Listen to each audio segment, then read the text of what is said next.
The players have done an exceptional job. We've all had to deal with the new normal.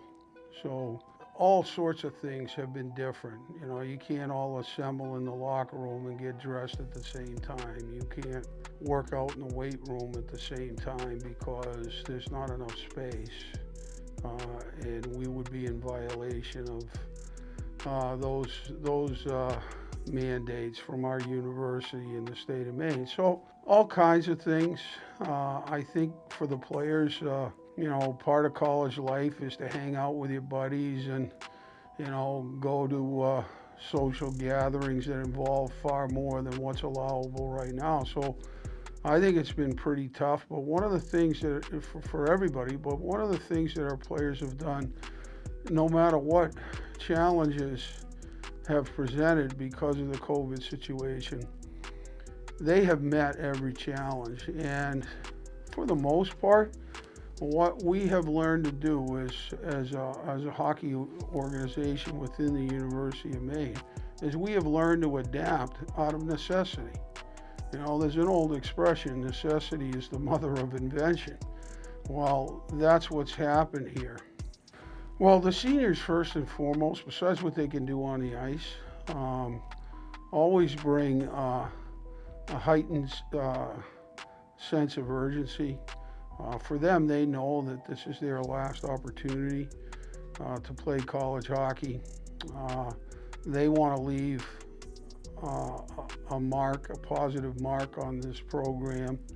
They want to win a championship before they walk away. All of those kinds of things. So the urgency that they bring becomes infectious within the team. Okay, sometimes, in particular, freshmen, you say, well, this is my year to get acclimated. But the seniors are out there saying, no, it's not. You've got to get to work, and these are your jobs, and this is what you have to do. And so that's really important. And then what goes along with that is how they actually lead the entire group and how they hold themselves and their teammates accountable for doing the right things in all situations. Well, we believe we have an outstanding freshman class. I mean, we have 2 goalies in that class and 1 defenseman, but all 3 of those guys have a chance to be exceptional players here in our program. And then obviously the rest are forwards, and when you look at a couple of guys like Lyndon Breen and Brad Morrissey, who hail from the Maritimes, we look to them to be outstanding players. And so certain guys like John Malera and Donovan Houle will be the kind of players I think that are going to surprise an awful lot of people. They weren't well-known recruits necessarily, but I think people are going to be pleasantly surprised with what they can do for our program. Matt Thiessen didn't have the opportunity to play much last season because we had, the best goalie in the country.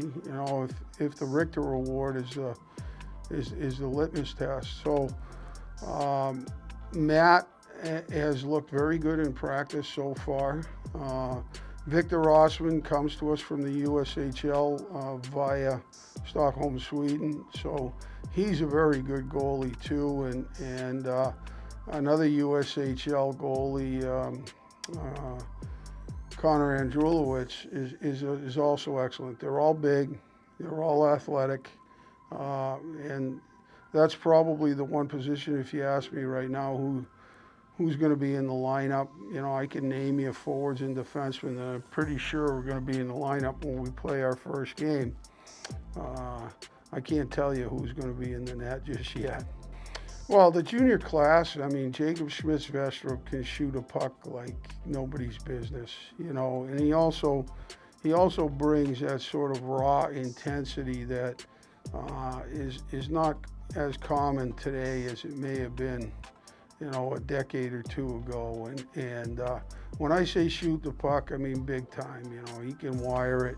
So he brings that to the table for certain. And when you think about Adam Daw, it starts with just extraordinary hockey sense and skill.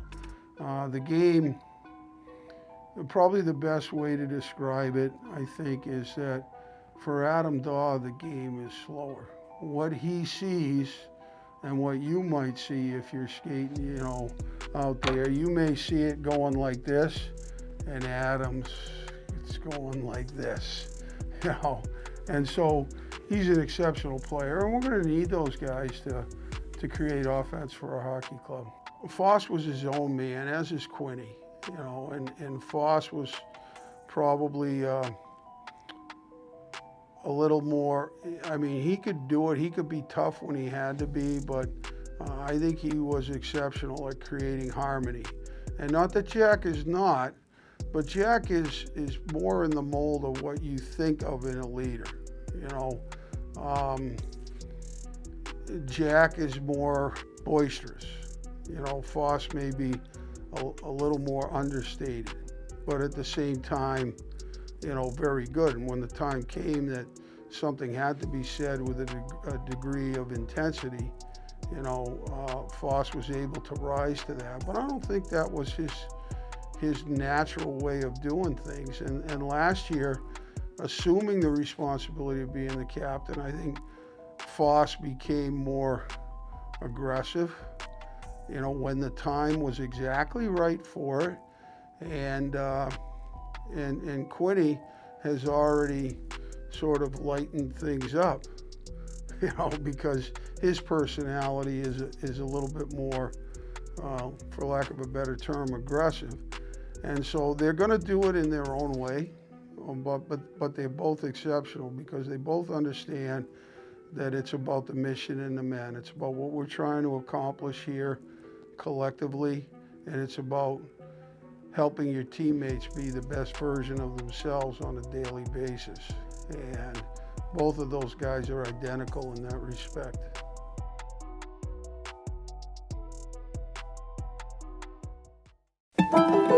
All across New England, business owners are finding new ways to succeed.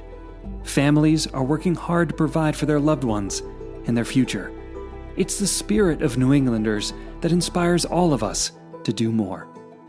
It's in our employees, our customers, and our communities. Every day we do more. Because at Bangor Savings Bank, we truly believe you matter more. What motivates us at Casella? I want to help our customers recycle as much as possible. Because I care about the environment and how our company impacts our towns. And at Casella Organics, we find new uses for all sorts of materials. It's hard work. But I'm helping people every day. And that makes me feel like part of the community. A community I care about. So I do everything I can to sustain the resources of our environment. Casella, dependable, caring people, part of your community. Out here, if you have the will, you can lead the way. With the all-new Fisher EZ-V V-Plow. Purpose-built to provide industry-leading features, performance, and efficiency. Just like the other V-Plows in our lineup, but in a lightweight design that's ideal for businesses and homeowners using half-ton trucks. A strong yet versatile plow that handles the work and won't back down. The all-new Fisher EZ-V V-Plow. Built for Fisher Nation. For more information, visit fisherplows.com.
I'm just really proud of the players and the staff to be able to persevere throughout this process. There's been a lot of ups and downs, but at the end of the day, we were able to get a lot of quality work out here. Had some fun today, while also getting the young guys some more reps too. But just really, again, proud of this football team. We ended on a positive note. Today was really about the unity and equality message that we're trying to push and social change. It's really critical to our team. When you look at who's on our team, where they're from, the socioeconomic backgrounds, the racial backgrounds. These guys go through a lot on a day-to-day basis that I think needs to be brought to light a little bit more. So I'm just really, really proud of this football team. This was a long journey. I just said it to the team 2 seconds ago.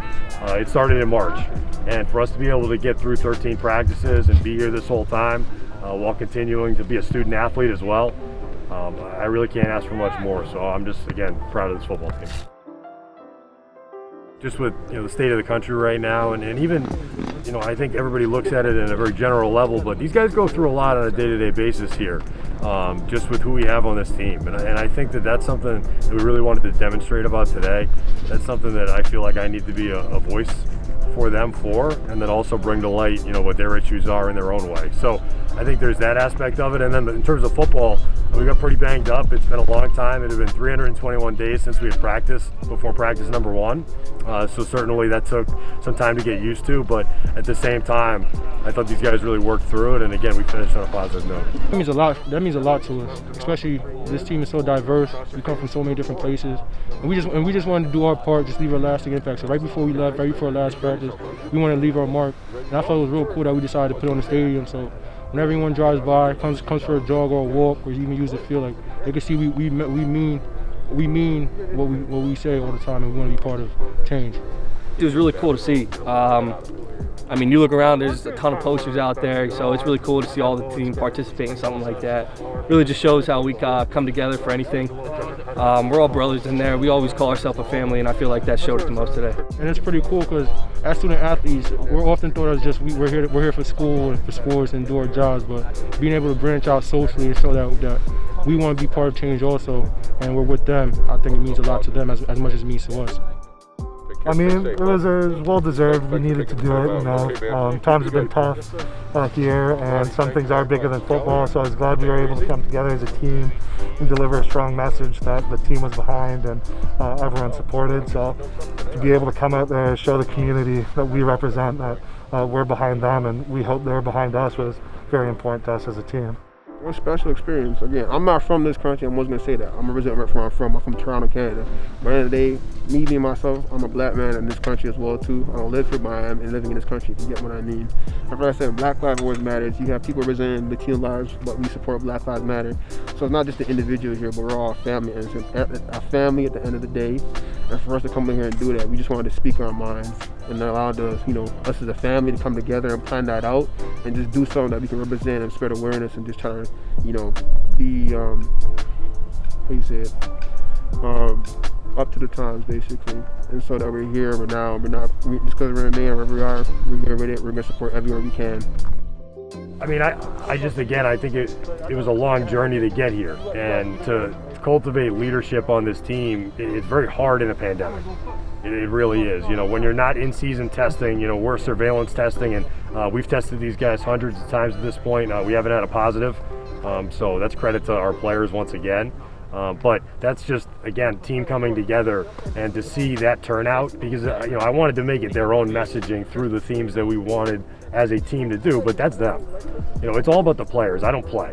My job is to be the head coach. I'm their voice. I represent them. I organize this thing. Obviously, I'm very, very involved in every operation that we do. But at the end of the day, we're only as good as our players can take us, and I thought today was a very unifying moment for our team.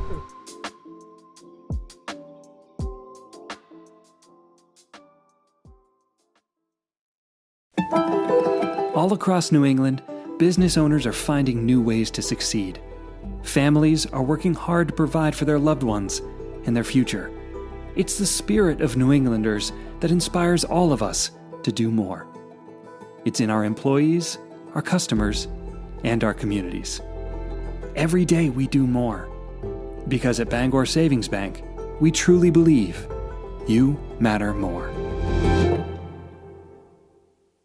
What motivates us at Casella? I want to help our customers recycle as much as possible. because I care about the environment and how our company impacts our towns. And at Casella Organics, we find new uses for all sorts of materials. It's hard work. But I'm helping people every day. And that makes me feel like part of the community. A community I care about. So I do everything I can to sustain the resources of our environment. Casella, dependable, caring people, part of your community.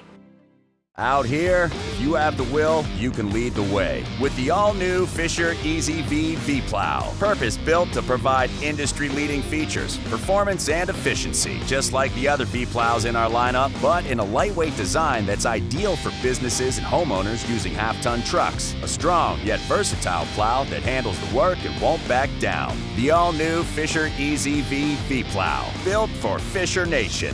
For more information, visit fisherplows.com. Do you know your main dairy farmers? Chances are we're a lot like you. We are parents, grandparents. We are small business owners. We are a part of our communities. We are your neighbors.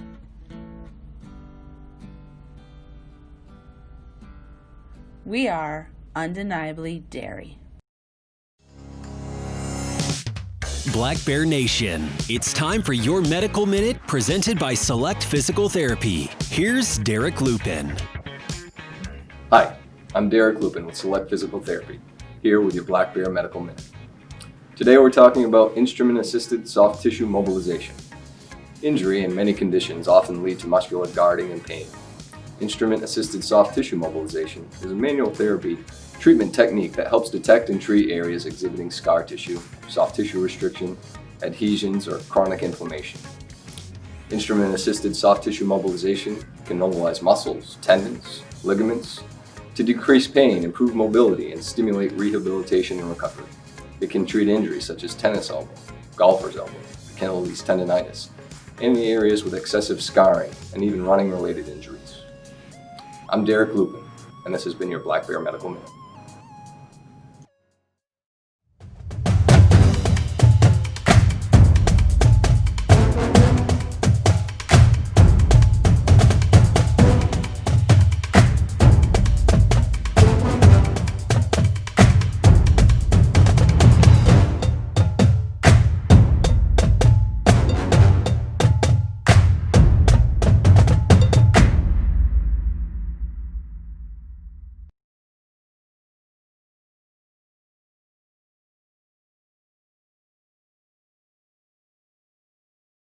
Welcome to the Masters.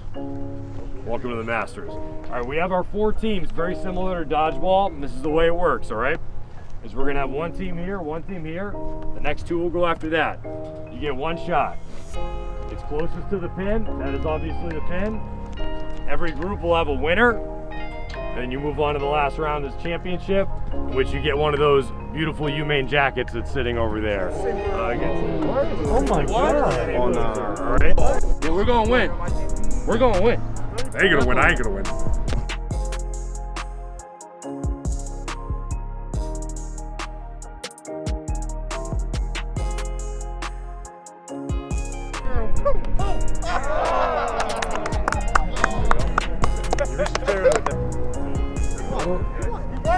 No way he doesn't win this. He won though. See? How does that win? How does that win? How does that win? How does that win? He won. I get it. What?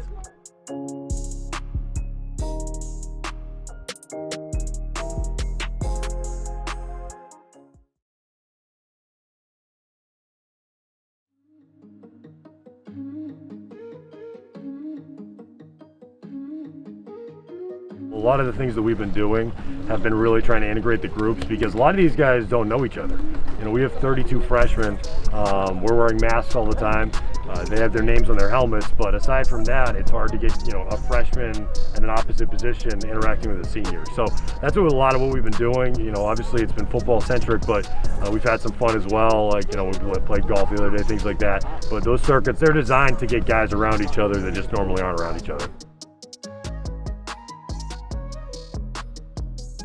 Keep saying it, we have a young team that's played a lot of football. You know, we don't have a million seniors. We have strong leadership, but it needs to continue to be cultivated. And throughout kind of some different experiences we had for the last really 2 weeks, I think we learned a lot about how we need to keep cultivating that and growing the leadership on this team, because just because you've played a lot doesn't mean necessarily that you move into that leadership role right away. I think that has to happen organically, but sometimes it's got to get moved along a little bit. And I think we learned that really in the last couple of weeks, and now I feel really confident going into this quick off season and hopefully getting these guys back here in January.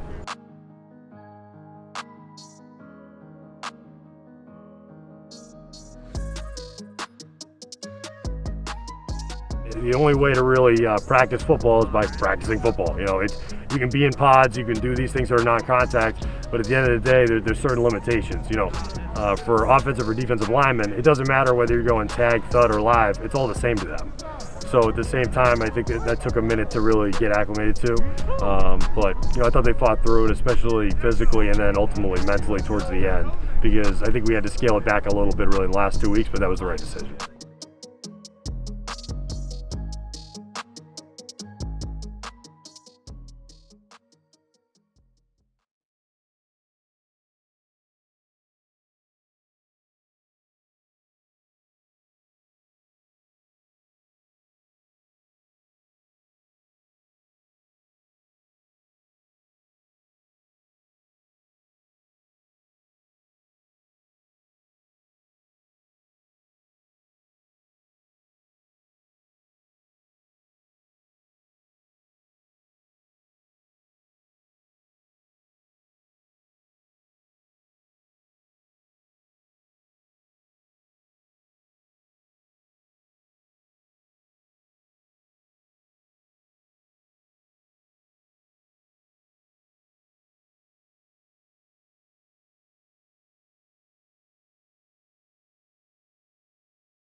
Well, first of all, right now we're in 4 different locker rooms. I think, just finding a good supply of music before practice and cell phones playing music and learning to warm up before practice and learning to be close as a team, via Zoom versus, obviously in-person things. So, I think the best thing about them so far through these weeks is just their sense of humor. I think they've really, obviously we are dealing with a lot of serious things and we need to make sure we're doing what we're safe, but I think they've really enjoyed being together on the ice. I think they've found ways to have fun, to have jokes, whether it's a Snapchat or text messages or, you know, little things that they're doing as a team to make sure they're staying connected and laughing. So it's been good. It's been very positive. They've had a great attitude, and it's really been fun to work with them so far. I think you know, with our program, we've had some success the last 3 years. We've been through, you know, not making the playoffs. We've been to making it to the Final Four championship weekend for Hockey East twice. So I think that's the biggest thing, just knowing what it takes to have some success, knowing what it takes, you know, knowing what happens when you don't have success, and maybe what was missing. You know, they following up a very big senior class graduating last year. So I think they're excited for that leadership role, but the experience of going through those ups and downs, I think, is the biggest thing that they're able to bring to the team, and especially the freshmen. Yeah, I mean, they're in the dorms, obviously a lot of rules, a lot of regulations. I think they've been great. They've really found ways, like we talked about earlier, to connect, to get to know each other. They're from all over the world. And I think the upperclassmen, especially those seniors, have, you know, they sometimes when you're a senior, it's hard to remember what it's like when you were a freshman, just because it was a while ago, but they've done an excellent job of really trying to connect the upperclassmen to the freshmen. Well, I think up front we have the twins, Morgan and Ali Tremper. They're from Bangor. They're pretty well known in the area. And freshmen last year coming out of prep school, they had a good year, but I think this year they're definitely going to be relying on more. They're very fast. They're tenacious. They played at Bangor High for a few years before they went to prep school, so they know the physicality of the boys' game. So we're looking for them to step up big. And then we have 3 returning D who are all sophomores this year, and they've played in some big games and some big roles, but this year they're going to be relied on if we're going to have any success. So that's Ella McLean, Nicole Pateman, and Amelia Anderson. That you have this year? Yeah, senior. Yep. Yeah. Well, she's a junior because I guess she's coming back next year too. Okay, there we go. But no, we've been very lucky in that. You know, for Lauren Porter, she's kind of been stuck behind Carly a little bit the last 3 years. She's played in each of her first 3 years. She's had some really good wins, so she's had some shutouts. You know, I think if Carly wasn't here, she has no problem being a starting goalie at the Division I level. So, you know, we're going to rely on her, and she's definitely ready for this opportunity. But Jordan Madison and Anna LaRose have come in pretty seamlessly and fit into our culture. They've worked hard, and Lauren's been a really good mentor, and I think it's going to be a really good trio this year.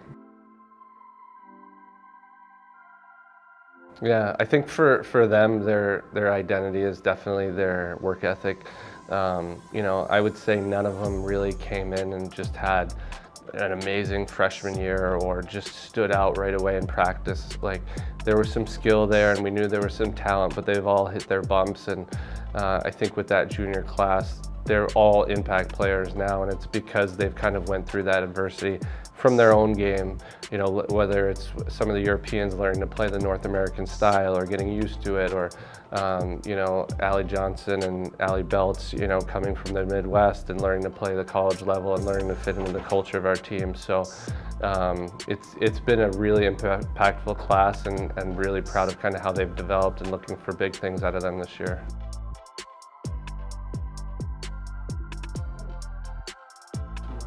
Yeah, no, I think with Teresa, you know, I've very rarely ever seen a player who can control the puck like that, who can control the play like that. And, you know, I think she was a large identity of kind of how we played in our team.